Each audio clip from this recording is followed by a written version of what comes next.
우리 하나님 말씀 함께 봉독하겠습니다. 사무엘상 1장 19절에서 28절입니다. 사무엘상 1장 19절에서 28절 말씀 한 절씩 교독하겠습니다. 그들이 아침에 일찍이 일어나 여호와 앞에 경배하고 돌아가 라마의 자기 집에 이르니라. 엘가나가 그의 아내 한나와 동침하매 여호와께서 그를 생각하신지라. 한나가 임신하고 때가 이름에 아들을 낳아 사무엘이라 이름하였으니 이는 내가 여호와께 그를 구하였다 함이더라.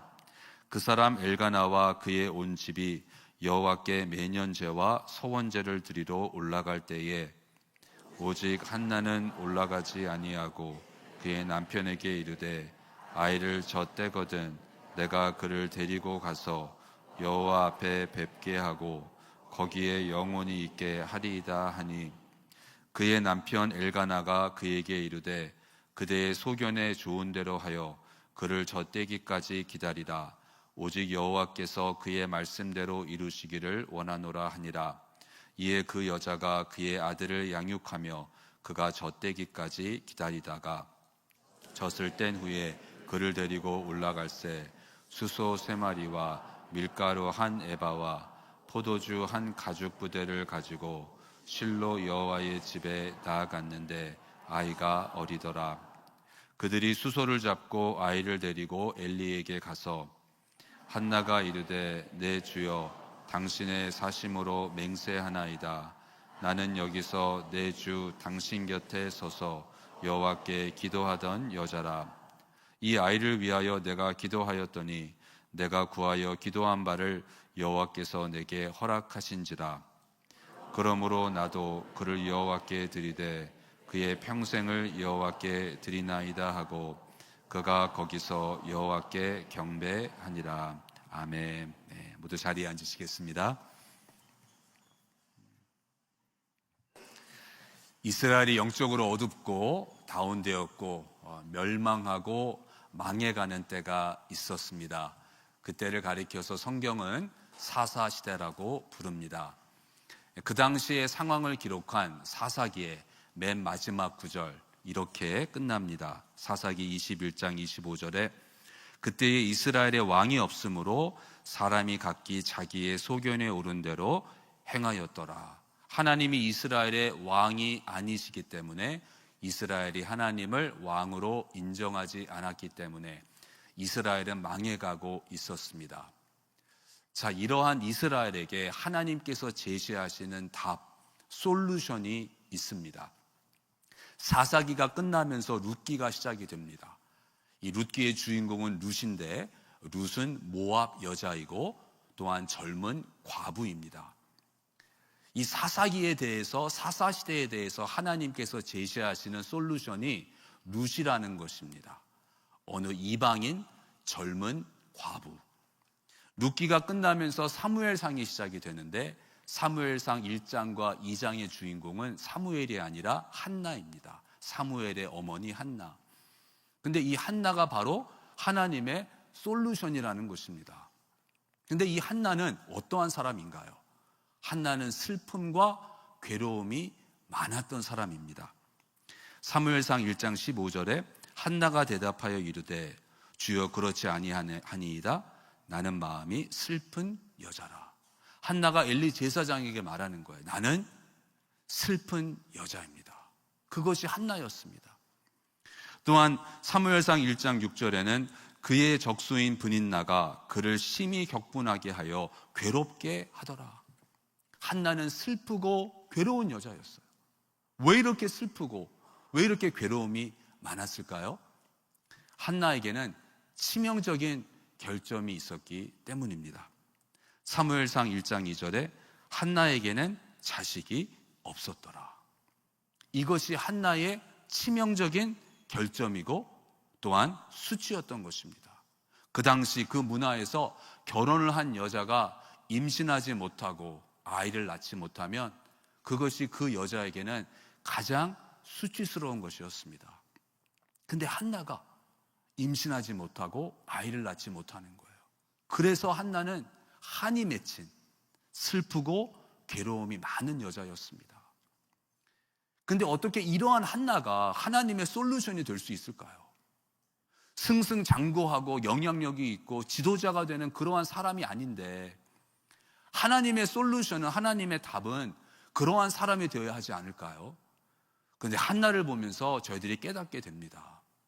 하나님의 솔루션은 슬픔과 괴로움이 많은, 그런데 바로 그러한 사람을 하나님이 솔루션이라고 말씀하시는, 어떻게 한나가 하나님의 솔루션이 될 수 있을까요? 그 이유는 한나가 그의 삶에서 십자가를 구현하였기 때문입니다. 그러니까 저와 여러분도 한나와 같이 슬픔과 괴로움이 있죠. 한나와 같이 저희들은 숨기고 싶은, 인정하고 싶지 않은 그러한 부끄러움, 수치가 있습니다. 그런데 그러한 저희들이 우리의 삶에서 십자가를 구현하면 저와 여러분도 하나님의 솔루션이 될 수 있다는 것입니다. 그래서 한나는 하나님의 진정한 솔루션이 되는 십자가, 하나님의 솔루션은 십자가입니다. 근데 한나는 그 십자가를 구현하였던 것입니다. 예수님이 십자가를 지시기 전에 겟세마네에 가셨죠. 겟세마네 동산에 가셔서 거기에서 기도를 하셨습니다. 십자가를 피하게 해달라고.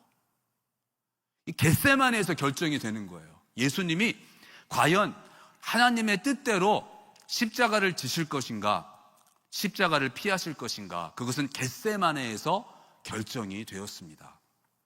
한나에게도 겟세마네가 있습니다. 한나가 십자가를 구현했다는 것은 한나는 겟세마네에 다녀온 사람이라는 거예요. 한나의 겟세마네는 무엇이었을까요? 23절입니다. 이에 그 여자가 그의 아들을 양육하며 그가 젖대기까지 기다리다가, 이제 한나가 하나님께 간절히 기도를 해서 하나님이 그 기도에 응답하셔서 한나가 임신을 해서 아들 사무엘을 낳았습니다. 근데 한나가 하나님한테 약속을 한 거예요. 저에게 아들을 주시면 그 아들을 평생 하나님께 바치겠습니다. 근데 아들이 태어나자마자 갓난아기를 하나님께 드리는 것이 아니라 이제 젖을 뗀 후에 양육을 하고 나서 그 아들을 하나님께 바치는 거예요.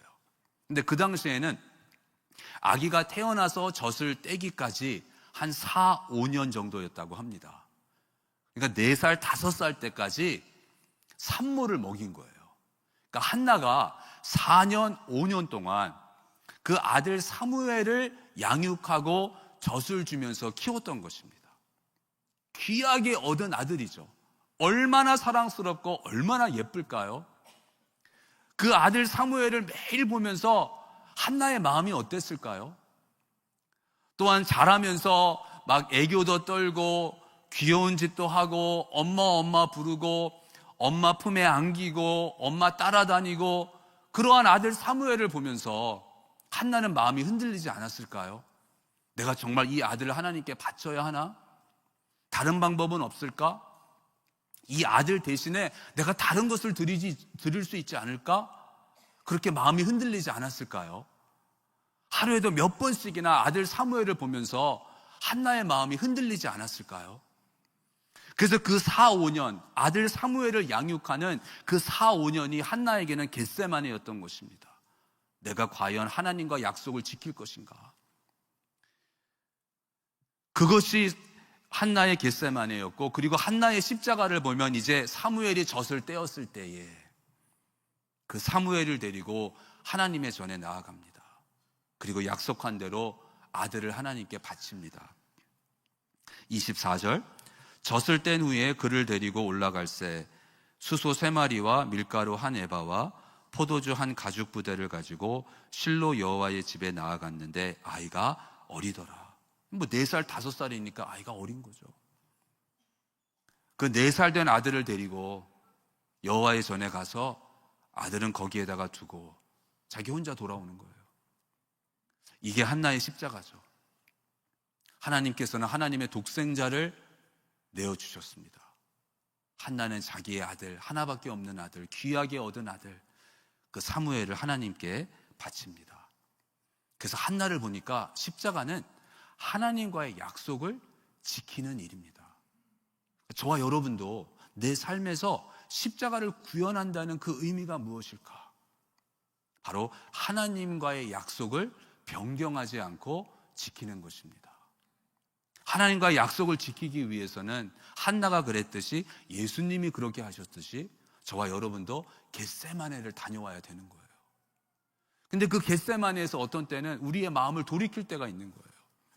하나님의 약속을 외면하고, 또한 하나님과의 약속을 변경하고. 한나가 하나님께 약속을 했어요. 한나가 지킨 약속은 뭔가요? 한나가 하나님에게 이렇게 서원을 했습니다.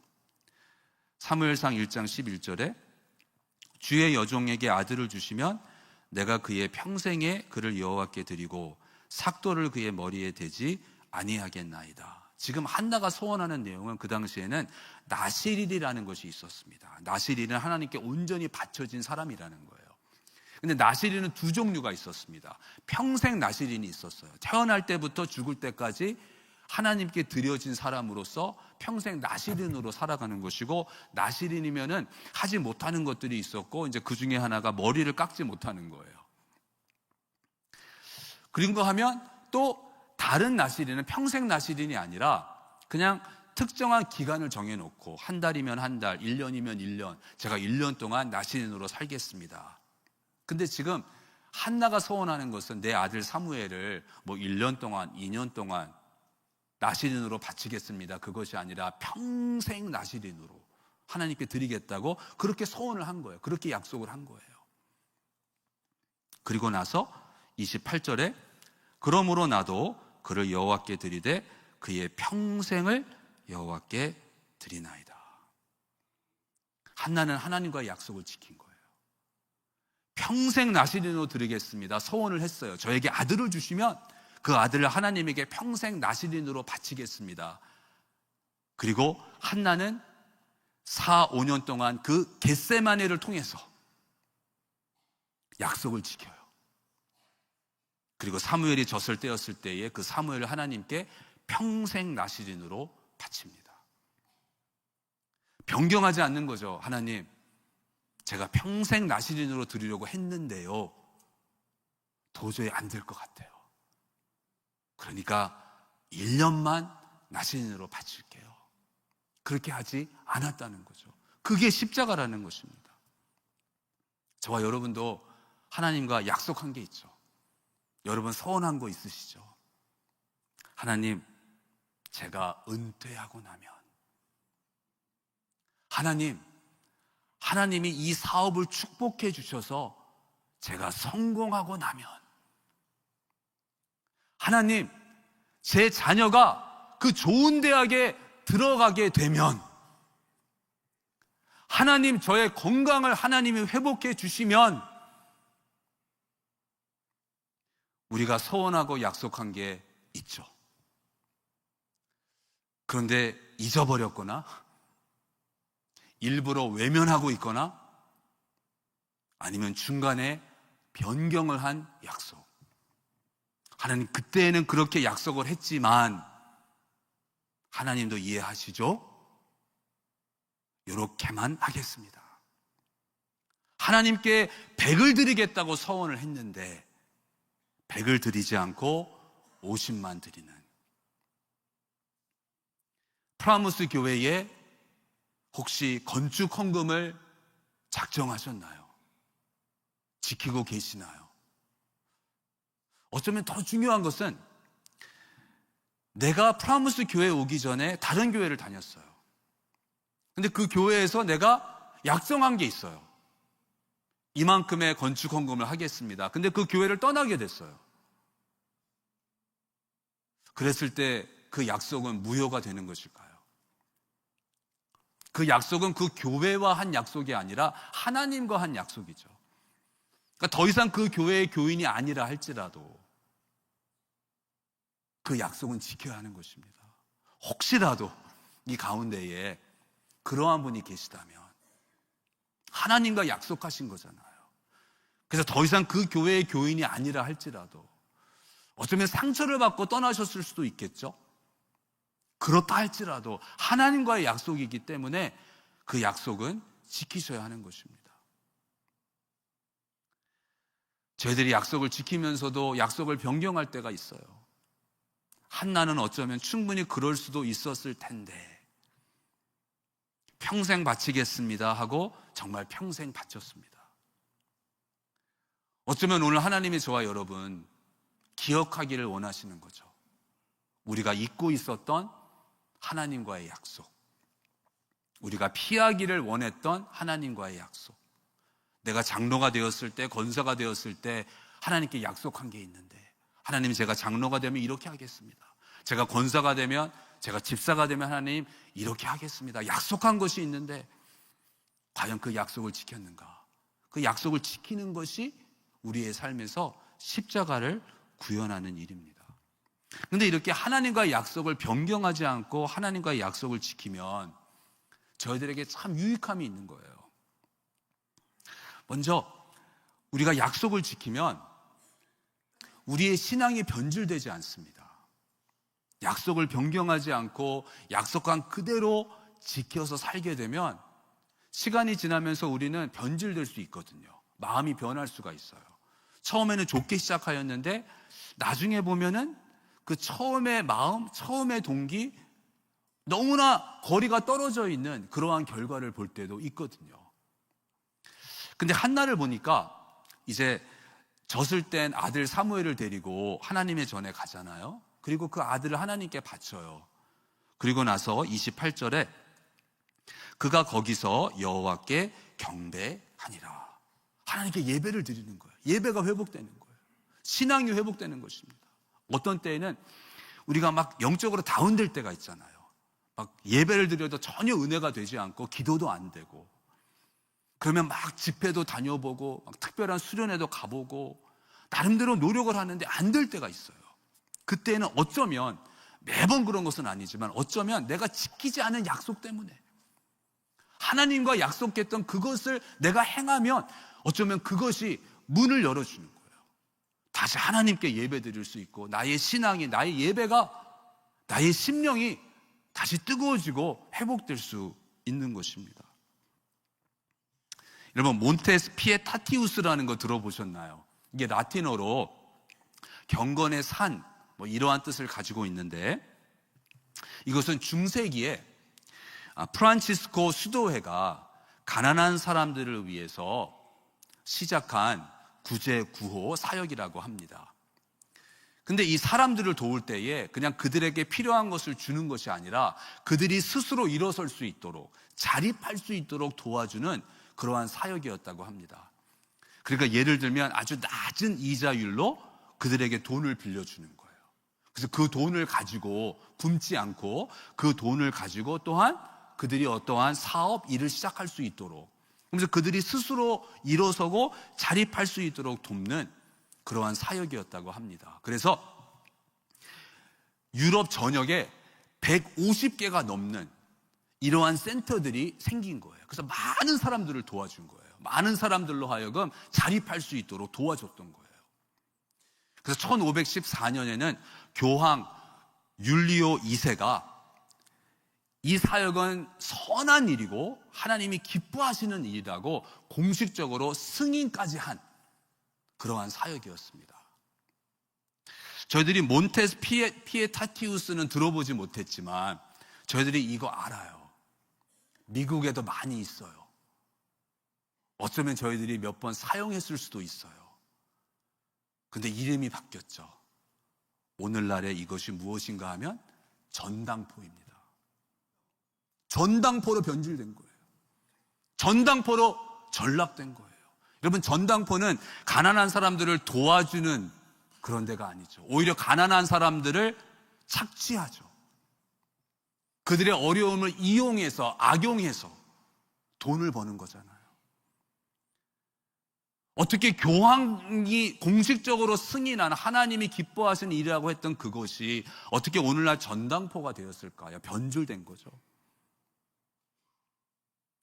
저와 여러분의 믿음, 저와 여러분의 삶이 몬테스 피에타티우스로 시작이 되었다가 현실에 부딪히고 어려움을 겪고 그러면서 변질되기 시작하고 중심으로부터 멀어지면서 저와 여러분의 삶이 전당포가 되면 안 되잖아요. 하나님이 기뻐하시는 몬테스 피에타티우스 경건의 산으로 시작이 되었던 우리의 믿음이, 우리의 삶이 전당포로 전락되면 안 되잖아요. 여러분. 매번 하나님과의 약속을 지킬 때 변경하지 않고, 그것이 우리의 믿음을 지켜주고, 그것이 우리의 예배를 지켜주고, 혹시 내 삶에 전당포가 되어버린 그러한 믿음의 영역이 있다면 저희들이 회개하고, 하나님 몰랐습니다, 이제야 깨닫게 됩니다. 그럴 때 우리의 예배가, 우리의 믿음이, 우리의 신앙이 회복되는 것입니다. 또한 우리가 하나님과의 약속을 기억하고 그 약속을 지키면 하나님이 또 우리를 기억해 주시는 거예요. 19절에 여호와께서 그를 생각하신지라, 하나님이 한나를 생각하셨다 그래요. 그래서 생각하셨다는 것은 기억하셨다입니다. 하나님이 기억하시고 한나에게 사무엘을 주신 거예요. 그러니까 우리가 하나님과의 약속을 기억하면 하나님이 또한 그러한 우리를 기억해 주시고 우리에게 사무엘을 주시고 우리의 필요함을 채워 주시는 것입니다. 이재철 목사님이 쓰신 새신자반 그 책을 읽으면 이러한 이야기가 나옵니다. 이토 에이이치라는 일본 목사의 이야기인데요, 일본에서 목회를 하다가 중국에 자비량 선교사로 가게 되었어요. 교회에 알리고, 그래서 교회의 성도들이 2엔, 3엔씩 이렇게 헌금을 해가지고 이제 50엔이라는 선교 헌금을 마련해 주었어요. 그리고 어느 지인이 일본에서 중국까지 가는 그 교통비 전액을 다 커버를 해줬어요. 다 준비가 됐어. 그리고 그 당시에 중국에서 한 달 생활비가 약 30엔이었다고 합니다. 그러니까 50엔이니까 거의 2달을 살 수 있는 거죠. 그래서 이토 에이치 목사가 이 50엔으로는 내가 중국에 가서 2달 정도는 버틸 수 있고, 그래서 이제 다 준비가 되었다 하고 이제 다음 날이면 중국으로 떠나는 날인 거예요. 그래서 교회에서 다 뭐 파송식도 해주고 다 해줬어요. 그 다음 날이면 중국으로 떠나는 건데 갑자기 문득 생각이 나고 기억이 난 거예요. 뭐가 기억이 났냐 하면 자기가 교회에 49엔 론을 받은 게 생각이 나는 거예요. 근데 왜 49엔 론을 받았나 하면 자기를 위해서가 아니라 교회 성도 중에 한 명이 너무 경제적으로 어렵고 힘들었어요. 그래서 그 성도를 도와주기 위해서 자기 이름으로 교회에서 49엔 론을 받았던 거예요. 근데 그거를 갚지 않았던 것이 딱 생각이 나는 거예요. 지금 50엔이 있어요. 근데 그 중에서 49엔 교회에 갚으면 1엔이 남는 거잖아요. 1엔이면 중국으로 가는 여행 기간 동안 식사비도 안 되는 거예요. 그래서 이토 에이치 목사가 고민을 할 수밖에 없는 거죠. 이거 어떡하지? 그래서 하나님께 기도를 한 거예요. 하나님 1엔 그래서 이제 교회에 49엔을 갚았어요. 이제 1엔 남은 거예요. 하나님 1엔 남았습니다. 이거 가지고 어떻게 중국에 선교를 가나요? 그러니까 제가 내일 아침에 일어났을 때에 제가 그냥 몸이 많이 아프도록, 아니면 홀어머니가 계신데 어머니에게 무슨 일이 일어나도록, 그러면 중국을 안 가도 되는 거니까. 그 다음날 아침에 일어났어요. 컨디션이 너무 좋아. 어머니도 아무 일도 없으신 거예요. 교회는 다 알렸죠. 쪽팔리잖아요, 또 안 가면.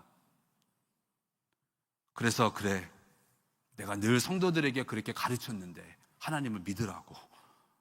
내가 하나님을 믿어야지. 기차역으로 갔어요.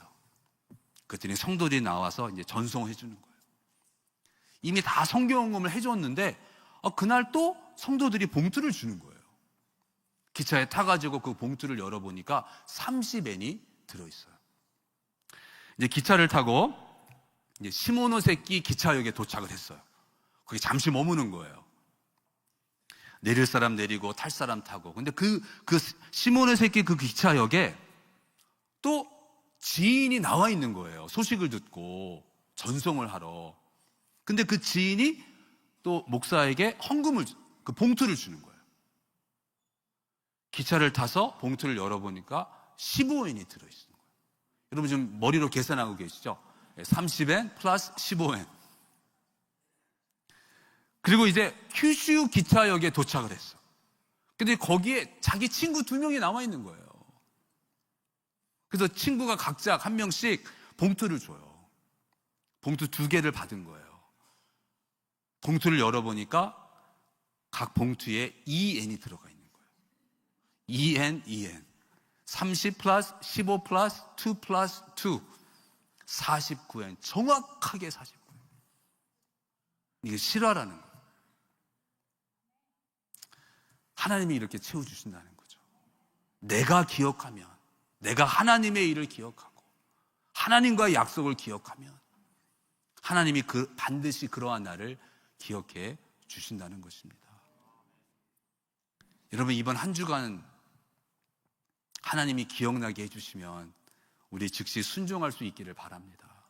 어쩌면 잊고 있었는데, 변경하였는데, 그것이 아니라 이제는 하나님의 약속을 기억하고 하나님과의 약속을 지킬 때, 그것이 저희들은 우리의 삶에서 십자가를 구현하는, 그러면 저와 여러분은 놀랍게도 우리가 하나님의 솔루션이 되는 것입니다.